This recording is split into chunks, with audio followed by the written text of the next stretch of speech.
Okay, thank you everyone. Welcome to the Paleoclimate Advances Webinar Series.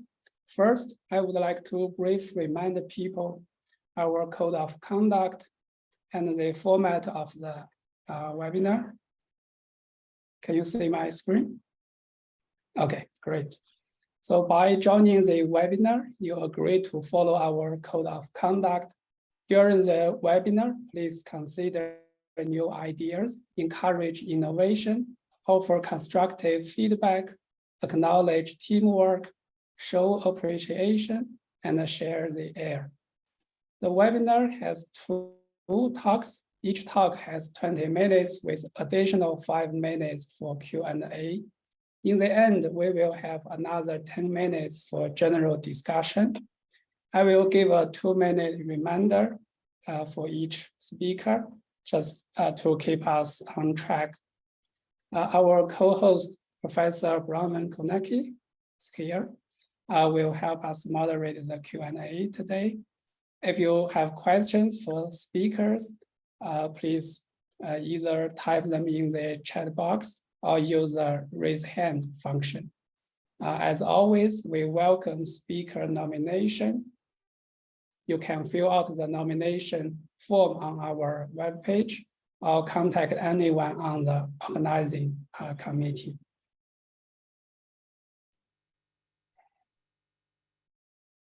It is my great pleasure to introduce today's two speakers, Drs. Georgy Foster and Feng. Georgie Foster is an ARC Center for Excellence for Climate Extreme postdoctoral fellow at the Australian National University. Georgie combines information from observation, model simulation, and paleoclimate proxy archives to better understand water cycle variability on spatial scales from regional to global and time scales from interannual to centennial. Feng is an assistant professor in the Department of Earth Sciences at the University of Connecticut. Her research interests include sensitivity of atmospheric circulation and the hydrological cycle to changes in radiative forcing and other paleoclimate boundary conditions, climate feedback, and sensitivity. Without further ado, let's start the webinar with Georgie. I will stop my screen sharing, and Georgie, please take it away. All right, we're good. You can see my screen. Yes. All right. Well, thank you so much for having me at this Walker-themed PAWS webinar. I'm really looking forward to hearing Rand talking about the Walker circulation in the Pliocene. But I will be starting things off, though, talking about what the Walker circulation's been up to for the past 800 years by means of a new multi-proxy, multi-method reconstruction that we're writing up for publication, hopefully in the near future. And I'll focus mainly on 2 points. So first, whether there's any discernible changes in the Walker circulation in the post-industrial. And then second, whether we see any response of the Walker circulation to volcanic eruptions. And this is work that I've done with my collaborators, Bronwyn, Sam, and Sloan. So first things first, what is the Walker circulation? Well, it's the zonal component of atmospheric overturning circulation over the equatorial Pacific, where air rises over the Indo-Pacific warm pool, cools and sinks over the eastern equatorial Pacific, with the return flow forming the Pacific trade winds. And we can quantify the strength of the Walker circulation using the sea level pressure gradient across the tropical Pacific. So with climatological low pressure over the warm pool and high pressure in the east. Now the Walker circulation, it doesn't always operate at the same strength. So that sea level pressure gradient can be bigger or smaller. For example, looking at the diagram on the left here, we have decreased strength of convection over the warm pool, increased convection and lower surface pressure further east, weaker trade winds. And this is a weaker Walker circulation, or a negative anomaly in that delta, in that sea level pressure gradient. And this is the breakdown in circulation that we get during El Nino events. Then on the right, this shows the flip side. So a stronger Walker circulation like we see during La Nina events. And we're all getting increasingly familiar with those over the last few years. And these changes in the strength of the Walker circulation affect weather and climate even far out beyond the tropical Pacific. So these maps here, they show the correlation of that trans-Pacific sea level pressure gradient with global sea level pressure on the left, and sea surface temperature and terrestrial precipitation on the right. And you can see that, for example, a higher sea level pressure gradient, which is a stronger Walker circulation or more La Nina-like conditions, is associated with warmer sea surface temperatures and increased precipitation around the maritime continent and Australia, but decreased precipitation across the southwestern US. But despite its importance for global weather and climate, we really don't have a particularly sort of strong or consistent understanding of the Walker response to external forcings in particular, such as greenhouse gas forcing, and hence its likely future trajectory. Now, will it get stronger or weaker with future anthropogenic changes? Model simulations generally, although not uniformly, suggest that the net effect of anthropogenic forcings should be a weaker Walker circulation. But we haven't really seen this in our observations of the Walker circulation over the past 100 years or so. I have a feeling Rand might be having something to say on that topic.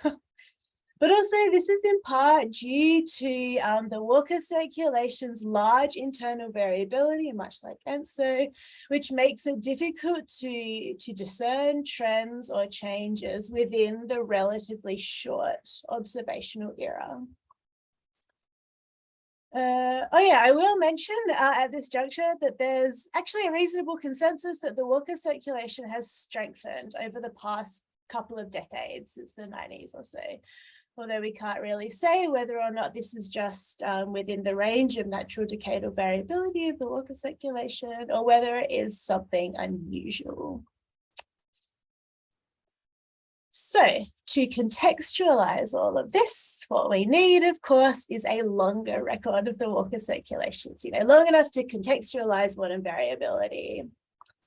And for that, we need some variable with a strong mechanistic relationship with the Walker circulation, with data that go back some hundreds of years, for which we turn to water isotopes, which is to say the stable hydrogen and oxygen isotopic composition of precipitation and other meteoric waters.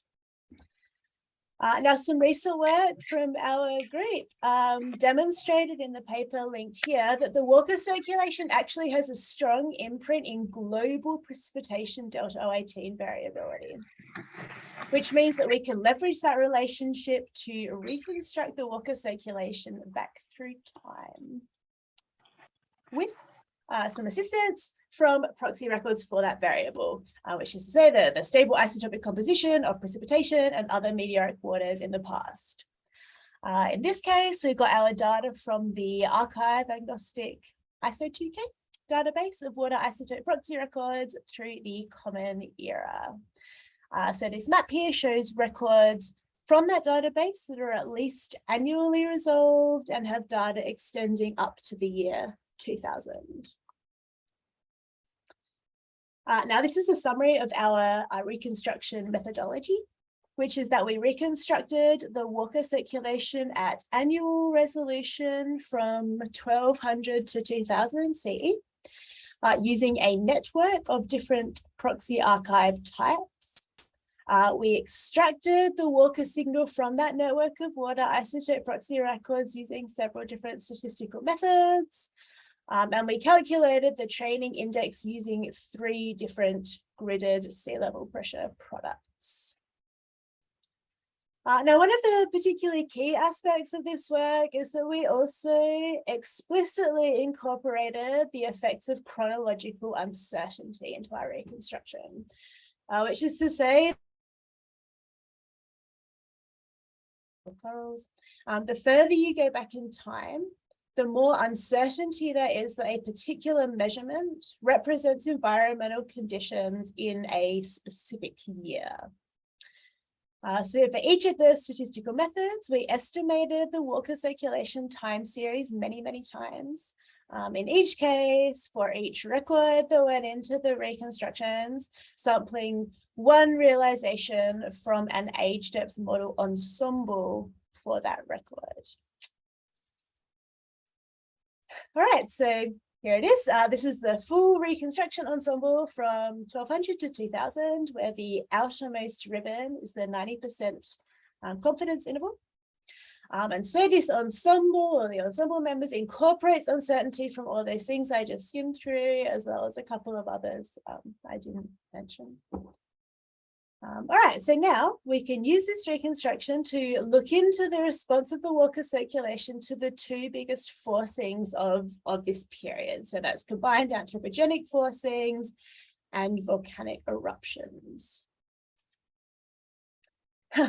Alrighty, so to start off with the basics, well, this slide title kind of gives it away, but by most metrics, so the distribution of values, spectral densities, trends, there is not a significant difference between the pre and post-industrial when we look at the whole ensemble. So what I've plotted here are 2 distributions. In the blue are all values from the reconstruction ensemble that fall before the year 1850.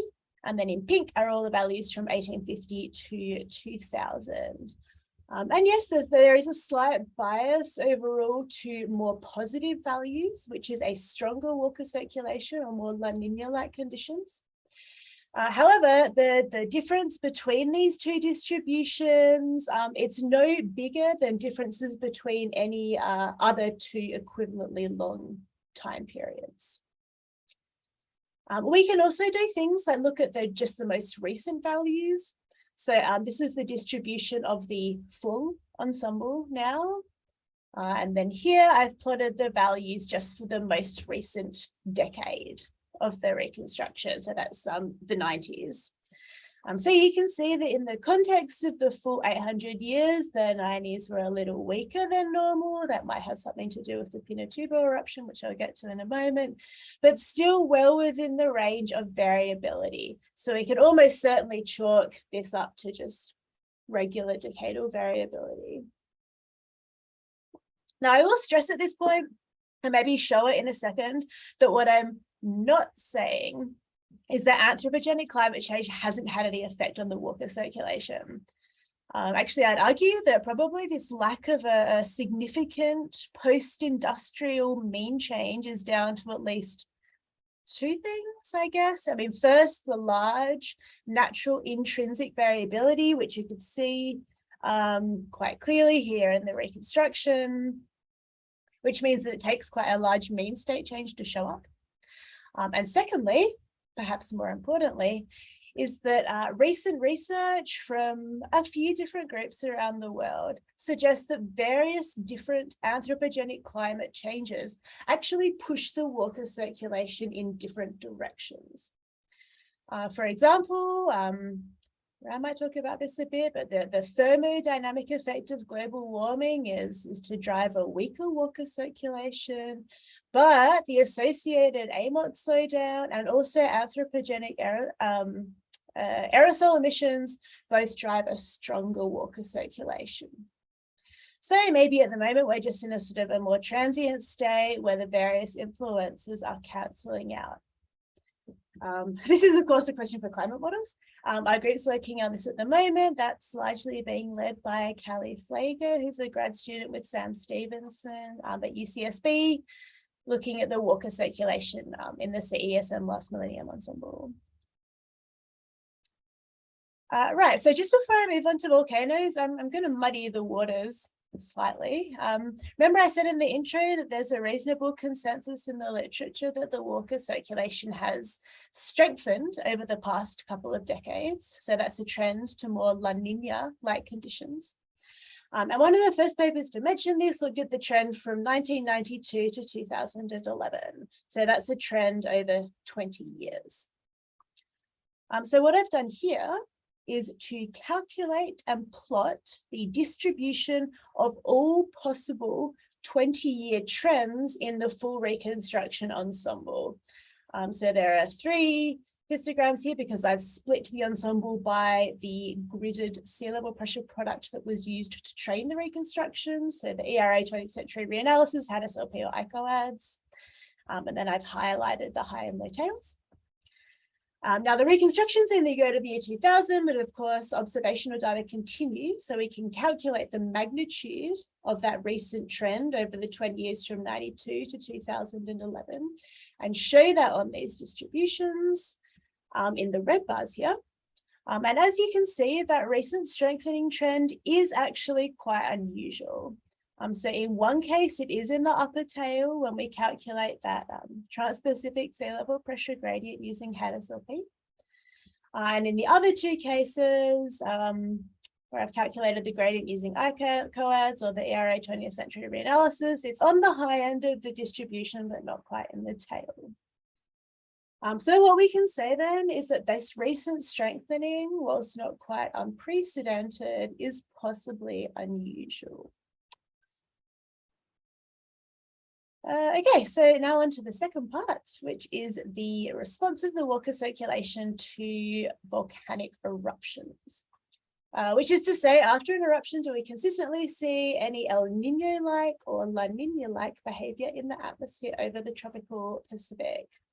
And this follows a pretty extensive body of work investigating whether or not volcanic eruptions trigger an El Nino event in a sea surface temperature anomaly sense. So to test this, I've used an approach called superposed epoch analysis, where we take one reconstruction ensemble member and also a reconstruction of volcanic eruptions over this period, which I've shown in the red lines here. Then from the reconstruction, we snip out 10-year segments covering each eruption, so with a few years prior and 6 years following. And then composite all these segments up into a single 10-year time series. So take the mean. And finally, test whether variability after eruptions is significant compared with a null hypothesis design specifically for this analysis. That's those dotted lines. And the point of this being that if there is any consistent Walker circulation response to volcanic forcing, that will be concentrated by this analysis. Now in this case, so with this particular combination of eruptions and this particular ensemble member, you can see that there is not quite a consistent Walker response to volcanic eruptions. We haven't exceeded our confidence intervals. So in this case, the variability is just cancelled out to give us a relatively flat line. But of course, I've done this for all 5,000 or so ensemble members. And also subsetting the eruption database dataset in various ways. We've wound up with a couple of really key findings. So here I've taken the 25 strongest eruptions from the 1200 to 2000 period. And this bar plot shows for each year relative to the eruption, what proportion of ensemble members give a significant response in that year and whether it's a positive or a negative anomaly. So you can see that only a very small proportion of ensemble members give a significant response, about 10% in a composite made up of all 25 of these eruptions. And now we can step through this list of eruption years, progressively removing the weaker eruptions until we're running the analysis with only the 6 largest volcanic eruptions of the past 800 years.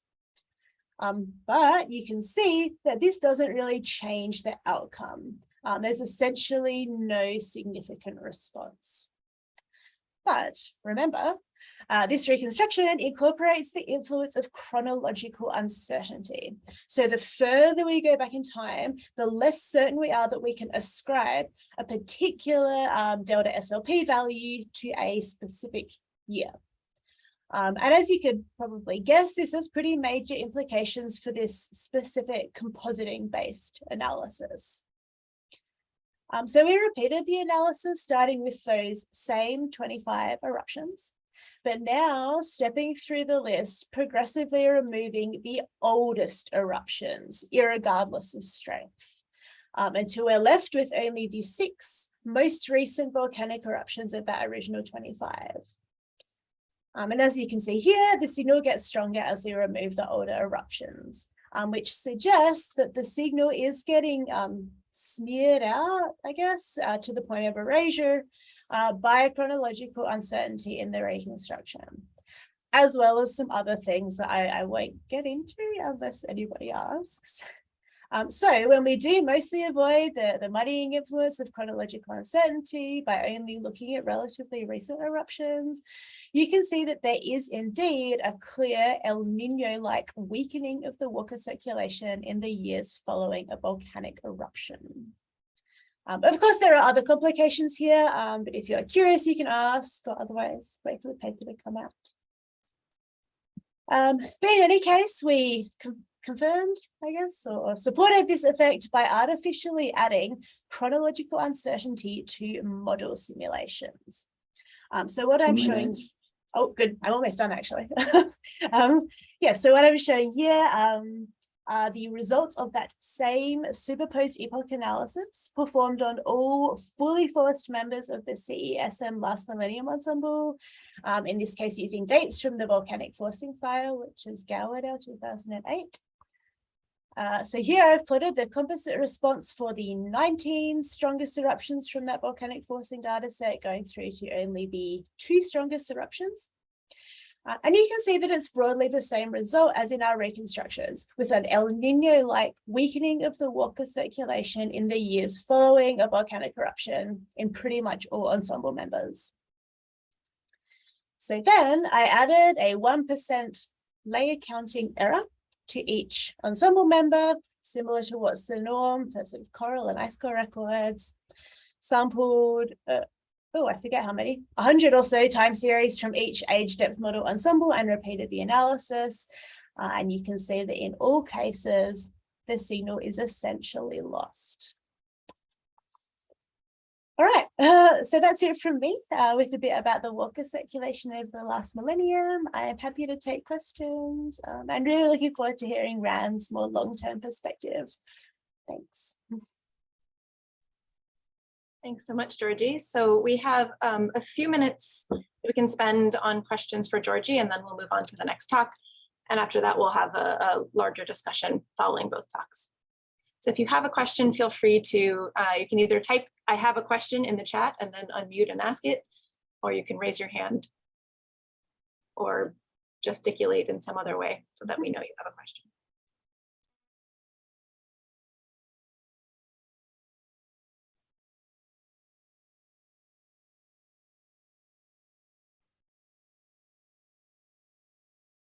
I have a quick one.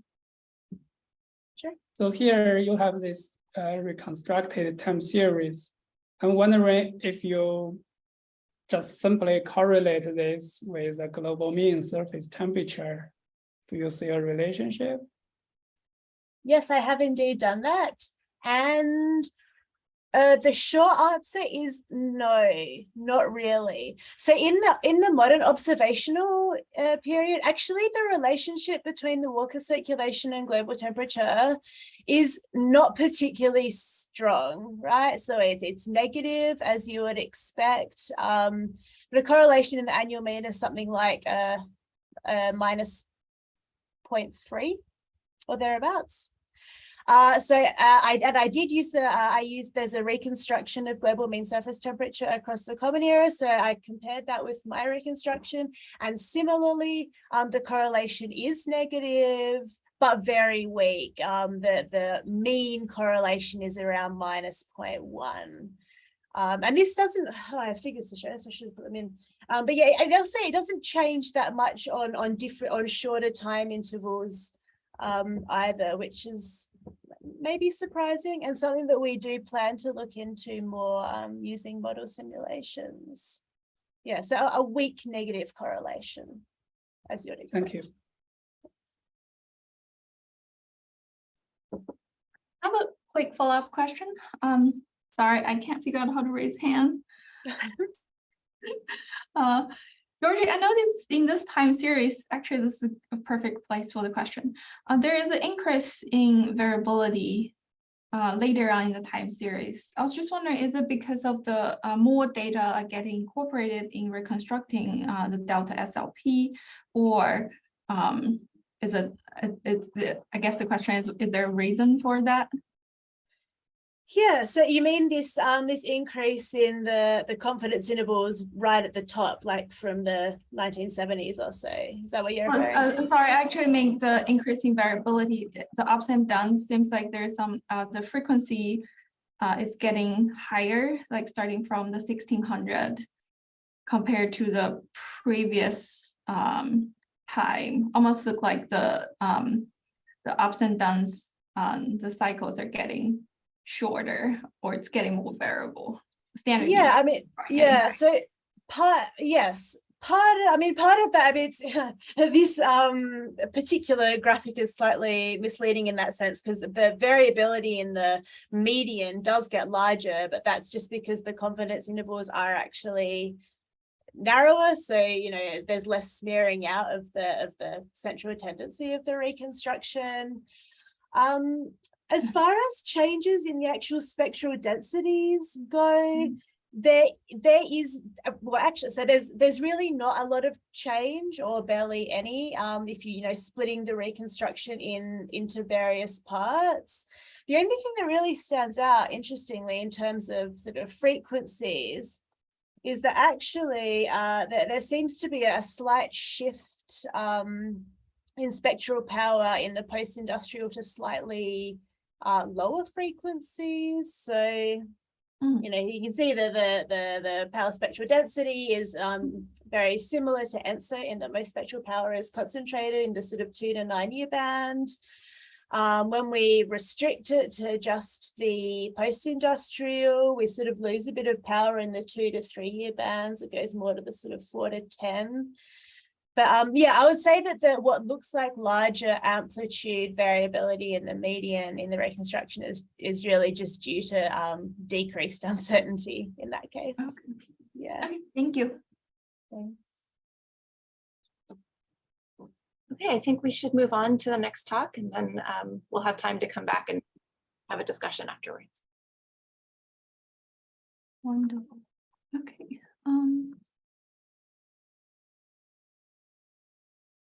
Sorry. Can people see my screen? Okay. You can see the notes or see the actual slides? Sorry. We see the notes. Okay, let me swap display. Apologies for that. How about now? Same. Okay. I just tested it and somehow.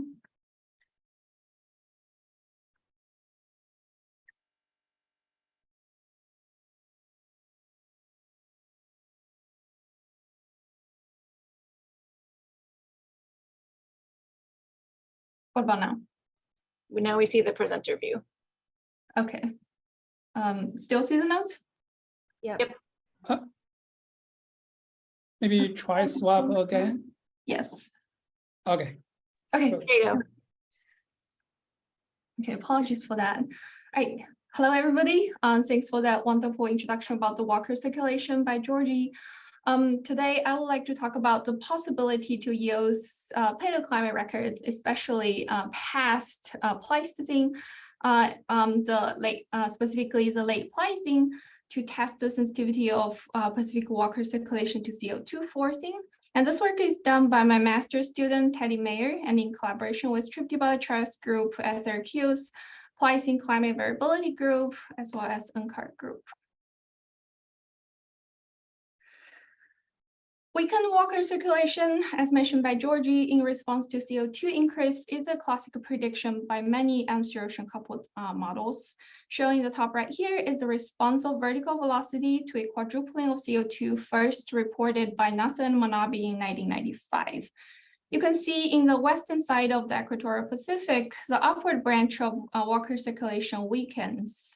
Meanwhile, in the eastern side of the Equatorial Pacific, the subsidence branch of water circulation also weakens, suggesting the overall weakening of the circulation. This prediction has been corroborated by many generations of atmosphere-ocean couple models.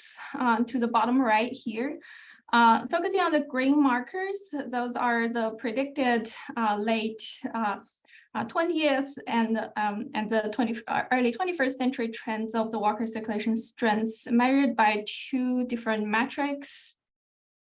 Using simulations contributed to the climate model in the comparison project 5. So in the top left quadrant, that shows, regardless which metric you use, there are many models that shows the weakening of the water circulation. It has been really difficult, as mentioned by Georgie, to test this prediction largely because of the internal variability, which is very strong, recorded in our instrumental records, as well as in the records that Georgie has shown before. This is the same figure by Tron et al., but this time I want you to focus on the yellow marker here. So those are the late 20th century trends of water circulation strengths simulated by community Earth system model, but initialized with different initial conditions. It's apparent that depending on how the model is initialized at multi-decadal time scale, there might be strengthening or weakening of the water circulation that is unforced by CO2. However, our instrumental record only lasts for past couple decades. So the argument is that maybe they're observing the internal variability instead of forced trends. In addition, cooling due to the 20th century aerosol forcing in the northern hemisphere perhaps also changed the strength of the water circulation. So in this chart here, across a range of models, northern hemisphere cooling due to aerosol forcing, showing those tiny green bars here, tends to strengthen the water circulation, which compensates the forced weakening of the water circulation by CO2 increase, showing the red bars on the chart. Lastly, tropical climate also is known to have timescale dependent responses to CO2 increase. This map to the bottom right shows the feedbacks following an abrupt increase of CO2. You can see that there is a sign switch in the direction of feedback in the eastern side of the Equatorial Pacific from negative feedback, which was restraining the surface warming, to a positive feedback, which actually would enlarge the surface warming. And this result actually indicates perhaps our instrumental records are not long enough to see the weakening of the water circulation, which may become more obvious as the response time increases. Here, we're looking at the possibility of using late Pliocene proxy records to test this prediction of weakening of water circulation in response to rising CO2. The reason for using late Pliocene are twofold. First, this time interval had relatively small changes in boundary conditions compared to many other past warm intervals. It also has well-constrained CO2 estimates, as shown in this figure here. Estimated mid-Pliocene CO2 is around 400 ppm. Following the mid-Pliocene towards the Pleistocene, as shown in the top panel here, there is a long-term decline of CO2 accompanied by global cooling, which is shown in the benthic delta 18 record in the bottom panel.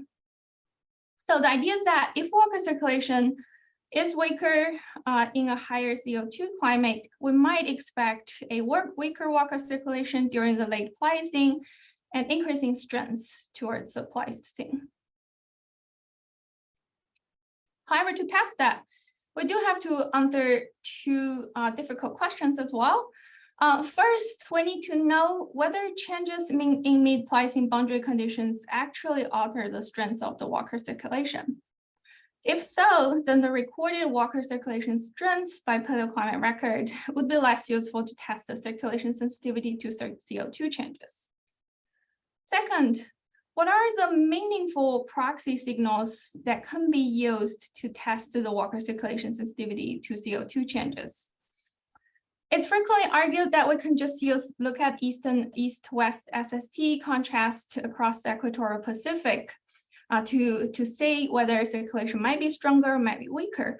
However, the east-west SST gradient is affected by many other aspects of ocean dynamical adjustments, right? Such as changes in upwelling strengths, changes in subtropical, tropical overturning circulation. So in this study, we're particularly interested in finding proxy signals that are more directly linked to water circulation strengths itself. I think Georgie published on this. To answer those two questions, so we also used the water isotope tracking enabled community Earth system model version 1.2. This model tracks the transport of water isotopes in atmosphere, ocean, and sea ice, and tracks the mass-dependent fractionation during phase change of water. As a result, it can simulate isotopic imprints of hydrological cycle, as well as circulation changes in the atmosphere and the ocean. We carried out two sets of simulations using this model framework. In one set, we used the atmosphere ocean fully coupled configuration and full mid-Pliocene boundary conditions. We carried out two experiments separately featuring 400 ppm, the mid-Pliocene CO2 level, and the pre-industrial, the other end member of CO2, 284.7 ppm. In addition, we also used a pre-industrial simulation, which has been published with the same model previously.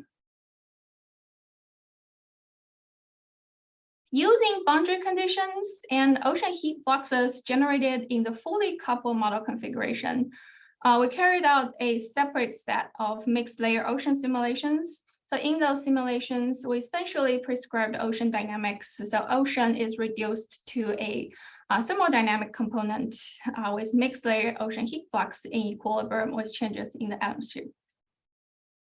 These simulations featured pre-industrial, 400 ppm, 2 times pre-industrial, and 3 times pre-industrial levels of CO2. So this really allows us to test the sensitivity of circulation changes, isotopic imprints to a range of CO2 levels. Those simulations are run with two sets of boundary conditions. One is pre-industrial, the other one is Pliocene, as well as heat fluxes generated by corresponding coupled models. In those simulations, we build the water tagging function, which is showing this little diagram here. We tag, let's say if we have this place called Shire, if you're a Lord of the Rings fan, tonight the TV series Lord of the Rings is going to be on Amazon Prime. But anyway, so in this place called Shire, for example, we tag the evaporation of water vapor in the model. And at any other location within or outside Shire, when precipitation forms, the model can tell us exactly how much precipitation is from Shire, is from the vapor that evaporated from Shire, and what's the deuterium or delta 18 concentration of precipitation that are sourced from moisture from Shire. Right. I will show you in a second why this is useful. All right, with those simulations, I will first answer the question of, do boundary conditions during the mid-Pliocene alter the strengths and the sensitivity of water circulation to CO2 changes? We use the Zoonoff mass overturning to quantify the strengths of water circulation in order to avoid potential shift in circulation center. The bottom diagram shows the calculated Zoonoff mass stream function with positive values showing the clockwise circulation. So as you can see, The stream function depicts a circulation cell with rising motion in the western side of the Equatorial Pacific and descending motion in the eastern side of the Equatorial Pacific. Those vertical motions are connected with horizontal wings. Okay. Here's the result. This figure to the right shows the total amount of mass overturning as a function of CO2 radiative forcing. So vertical axis is the zonal mass overturning, and horizontal axis is CO2 forcing. And each dots representing a experiment either with pre-industrial boundary conditions and ocean dynamics, which is in red, or Pliocene boundary conditions and ocean dynamics, which is in blue here. And you can see boundary conditions and background ocean circulation state seems to play a minimal role in altering the strength and the sensitivity of Walker circulation to CO2 changes. As a result, we think there is a good chance that proxy records from the late Pliocene could record Walker circulation changes in response to CO2 changes. Similar results applies to the spatial pattern of precipitation, deuterium isotope response to CO2. This map here shows the response pattern of precipitation delta D to CO2 increase derived with singular value decomposition using the mixed layer ocean experiments with a range of CO2 values.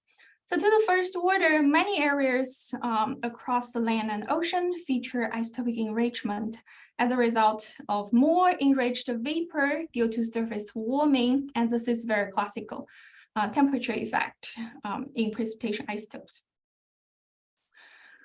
Yet across the Equatorial Pacific, there is a salient contrast in precipitation delta D responses between the western side and the eastern side of the Equatorial Pacific, which are highlighted in those blue boxes here.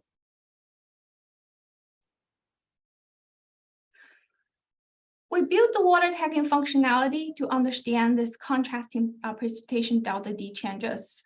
So in response to increased CO2 from 1 times to 2 times, turns out the isotopic signatures of precipitation either sourced locally, either sourced remotely, which is in red in this diagram, or locally, which is in blue in this diagram in Western Equatorial Pacific or Eastern Equatorial Pacific, had similar increase of precipitation delta D regardless of source. So this cannot be the reason for the contrasting delta D changes between West and the East. However, we noticed a much stronger increase in remote moisture source in the Eastern Equatorial Pacific at 12%, compared to that at the western side of Equatorial Pacific, which is only 3%. So due to the fact that remote moisture source is much more depleted in deuterium isotope compared to the local source, we think this relative increase in remote moisture convergence in the eastern side of Equatorial Pacific explains the muted or even negative precipitation delta D changes in this region in response to CO2 increase. The enhanced moisture convergence in the eastern side of the Equatorial Pacific is a signature of Pacific Walker circulation weakening. And indeed, there is a clear linear dependency of east-west deuterium precipitation, deuterium isotopic contrast, and Walker circulation strengths across a range of CO2 levels. So to the bottom right, to the left, that's the annual delta D climatology simulated by the model. And to the right, I'm showing the east-west delta D contrast as a function of mass overturning strengths. As you can see that there is a linear relationship with mass overturning getting weaker and weaker in response to increasing CO2. This east-west contrast in deuterium isotope also becomes weaker and weaker. So this is testable as far as we have records. And thanks to our proxy collaborators, the Tripti Bhattacharya and David Fostovich are generating records, generating leaf wax precipitation delta D records from western and eastern side of Equatorial Pacific side. So hopefully not too far in the future, we can actually start testing this model behavior. So besides precipitation isotopes, there are many responses in the climate system that correspond to the weakening of the Walker circulation. One of the most obvious ones is probably weakened equatorial wind stress, right? So the top panel here in this figure shows the climatological zonal wind stress in the tropical Pacific. The bottom shows the difference of mid-Pliocene simulations between 400 ppm and the pre-industrial level of CO2. So despite there is an enhanced moisture convergence associated with enhanced easterly wind stress off the equator, across the equator, you do see a reduction or weakened zonal wind stress. Right? In response to the weakened equatorial easterly wind stress, equatorial current also weakened, highlighted in the red box here, comparing the top panel, which is climatology, to the bottom panel, which is the difference. Okay. And an interesting feature coming out of the weakened current is perhaps it actually altered the seawater delta 18O contrast between eastern and western side of the Equatorial Pacific. The colors in the top panel shows the simulated seawater, sea surface water delta 18O contrast. And you can see to the west, it's generally negative, and to the east, to the central, and in the central Pacific and eastern Pacific, it's generally positive. And this pattern is further enhanced with increasing CO2.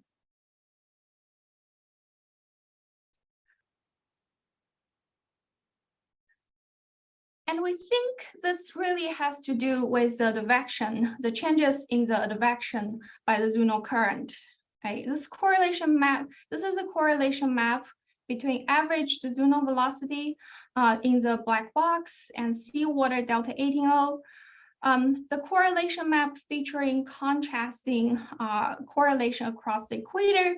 And this suggests that when zonal current is weaker, remember that zonal current, the mean state of zonal current is negative because it goes towards the west. So when the zonal current is weaker, meaning positive anomalies, there'll be less advection of positive seawater delta 18O from the east to the west.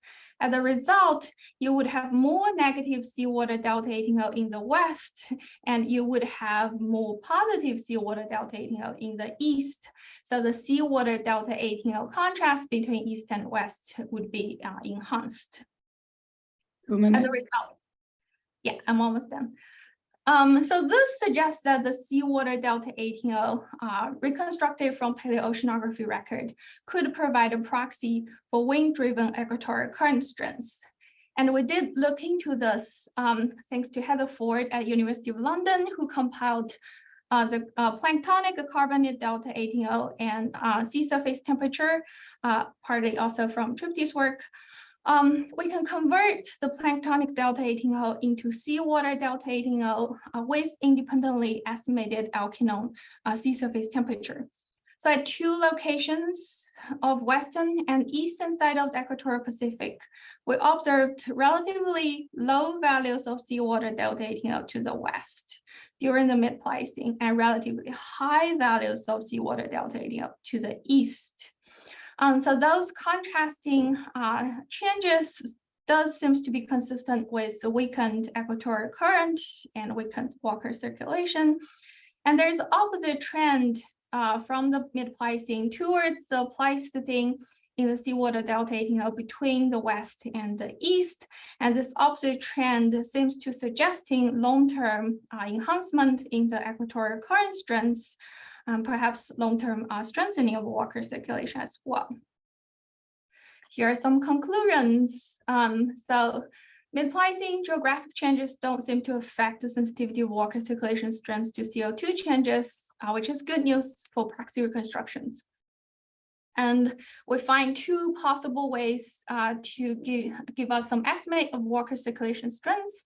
One is precipitation delta D contrast between east and west, and seawater. The other one is seawater delta 18O contrast. They separately offers us a view of water circulation in the past from the atmosphere and from the ocean. Right, thank you. Hope you have a good semester. Thank you so much for that great talk.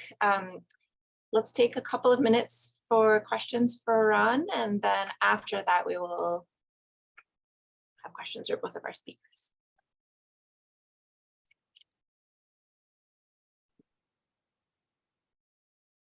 I have a quick question.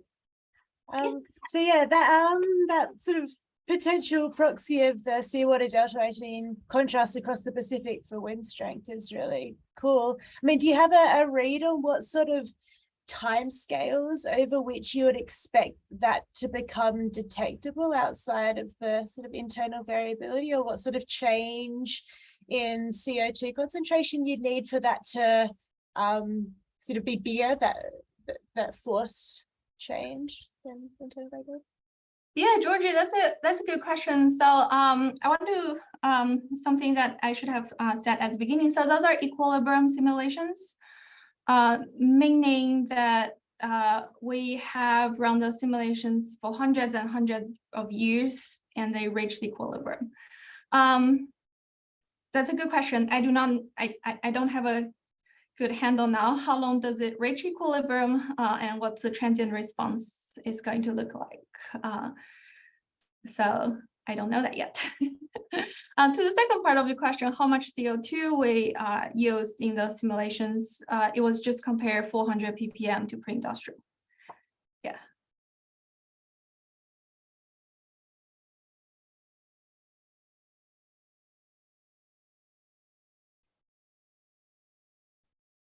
Other questions? Yeah, go for it. Yeah, I have a question regarding the potential use of SST.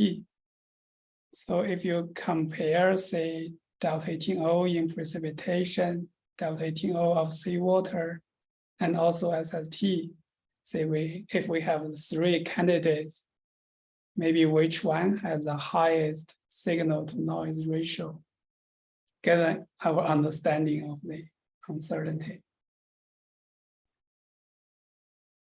That's a good question.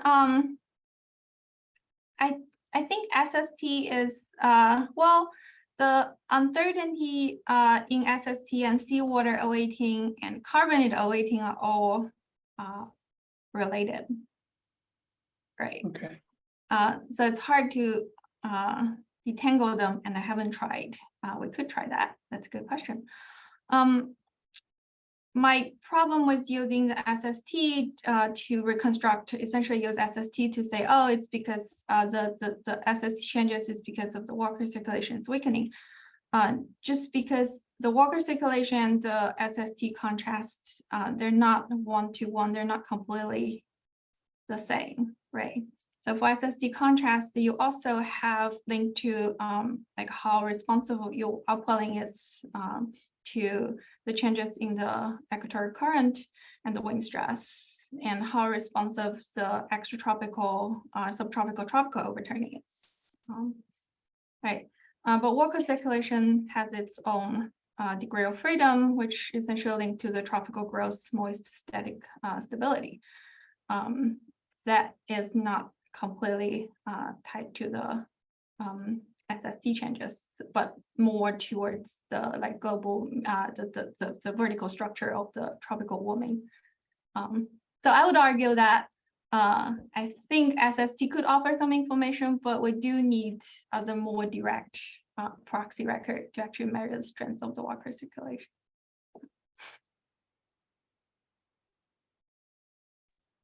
Yeah, Xiaojun, go ahead.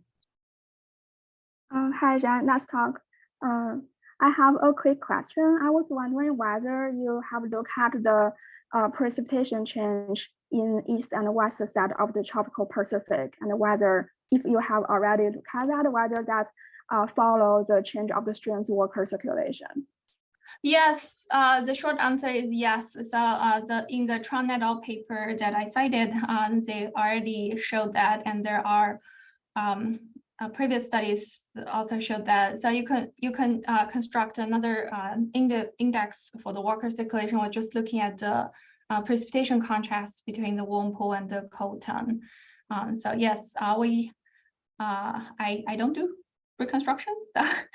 I haven't looked at the precipitation month much, but my understanding is perhaps the leaf wax delta D would be better, since there's another conversion from leaf wax delta D to either precipitation amount or some kind of moisture source effect. But in the model, we can actually simulate the leaf wax delta D. So that's the only signal we have to match them. That would be a cleaner data model comparison.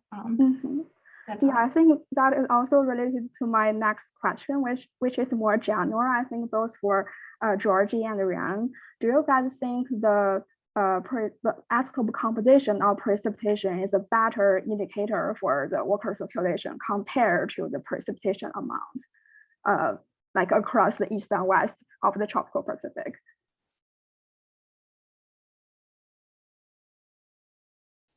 My short answer is yes. I think much like the big thumbs up from, we published a paper on this just last year, and much like the comment that Tripti just put in the chat, I mean, so precipitation amount, I mean, it's a relative, generally it's a relatively local signal compared with the isotopic composition of precipitation, which incorporates information from other often more remote processes with more information about the sort of circulation dynamical processes that brought the precipitation to the location. And it's those processes that generally hold more maybe information about the water circulation.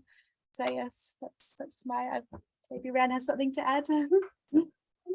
I think I'd agree with you that I think the isotopes contains more of a circulation signal. In our simulations, it looks like the isotopic signals is largely driven by the moisture, relative changes in the moisture convergence. So there's major change in moisture convergence in the eastern side of the Equatorial Pacific in response to the weakening of the water circulation. But there's not much in the west, which is primarily just a thermodynamic response. So I think that's something perhaps isotope would be more sensitive to capture. However, if you have precipitation record, ideally they match, right? The more record you have, the less uncertainty. You can narrow down the uncertainty of your reconstructions because all the records have uncertainties.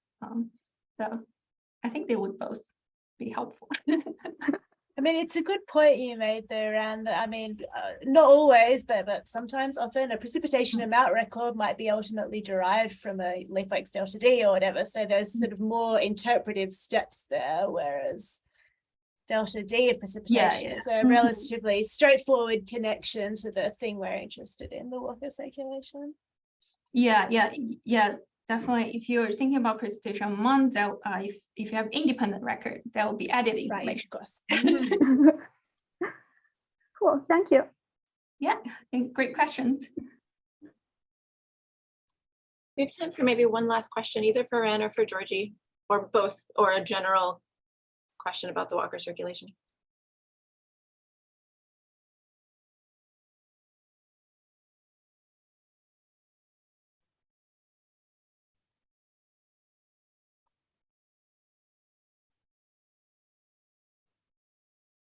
Clay, go ahead. I guess I had a kind of naive outsider view of where things are headed with reconstructing the water circulation in response to volcanic eruptions, and if there's really much hope going forward, because you seem to have, like, state-of-the-art reconstructions with really high temporal resolution, and you're suggesting that going much below that makes it extremely difficult to actually pull it out. Would a larger signal, like a really major eruption, still show up, or do you think it's just kind of getting to the limits of what we can do with some of these proxies? Yeah, it's a great question. I think that looking at the response to individual eruptions, in that case, I would hope / assume that for like Summerlass, for example, that a response would show up. However, so the response generally, you know, of the Walker circulation, for example, to a volcanic eruption, much like ENSO, is usually, it's quite short. You know, we see something happen in the year of, the year following, maybe a couple of years later, and then essentially the signal is merged back into the variability of the climate system. And so I'm getting the feeling that you really do require a quite highly resolved record to catch that signal. And the chronological uncertainty thing is a real, I mean, it makes things much more difficult. So, you know, for example, if I can share my screen for a second, is this gonna, can you see a bunch of wiggles? Yeah, so this is looking in so my reconstruction, which is annually resolved to the individual eruptions throughout this reconstruction period. You can see that, for example, in the top row, the second from the left, 1257, Sabalas, that was a really big eruption, I think the biggest out of all of these, and yet the composite signal in the reconstruction ensemble is a flat line. Because by that point, we've got maybe chronological uncertainty of ±5 years or so, which means that the signal is really hard to detect. So I guess if you're not taking that into account, then you would probably see in those individual records, you would see a response. It's just, yeah, it's complicated. All right, great, thanks. Great, I think we are at time. Thank you everybody so much for coming.